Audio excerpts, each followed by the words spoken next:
Hey guys, আজকে আমার সাথে গ্যাস নিতে এসে কী কাণ্ড ঘটে গেল চলো তোমাদেরকে দেখানো যাক। তাই আমি বিকেলবেলা আজকে এসেছিলাম গ্যাস নিতে। এই দেখো আমার সাইকেলটার পিছনে গ্যাস সিলিন্ডারটা বাঁধা আছে, দেখতেই পাচ্ছ তোমরা, ঠিক আছে। অনেক দূর থেকে নিয়ে এসেছিলাম তো, তাই হাওয়া টাইট হয়ে গেছিলো আমার পুরোপুরি। তাও নিয়ে এসেছে, মা বলেছিল বলে, ঠিক আছে। বাড়িতে কেউ ছিল না, তাই আমারই এসেছিল সাইকেল নিয়ে। তোমরা কে কে এরকম গ্যাস সিলিন্ডার আনো প্লিজ কমেন্ট করে বলতে পারো, ঠিক আছে।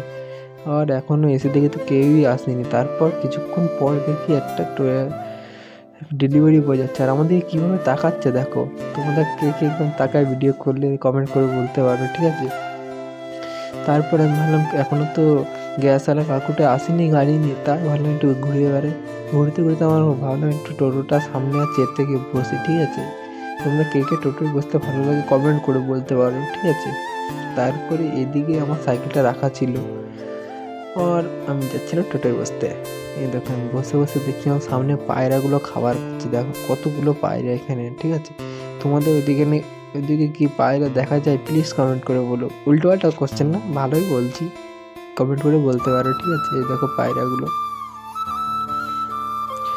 তারপর কিছুক্ষণ পরে আমি মোটর ভ্যানের আওয়াজ শুনলাম, ভাবলাম মনে হয় কাকুটা চলে এসেছে, ঠিক আছে। তাই ভাবলাম তোমাদেরকে দেখানো যাক। এই দেখো কাকুটা মোটর ভ্যান নিয়ে চলে এসেছে গ্যাস সিলিন্ডারটা নিয়ে। এখন আমি গ্যাস সিলিন্ডারটা নেব, আমার ওই খালি গ্যাস সিলিন্ডারটা দেবো, তারপরে যাবো বাড়ি। তো ওই গাইস আমি এখন যাই বাড়ি। তোমরা আমাদের এই ভিডিওটা পছন্দ আসলে প্লিজ চ্যানেলকে সাবস্ক্রাইব, লাইক অ্যান্ড শেয়ার করে দাও।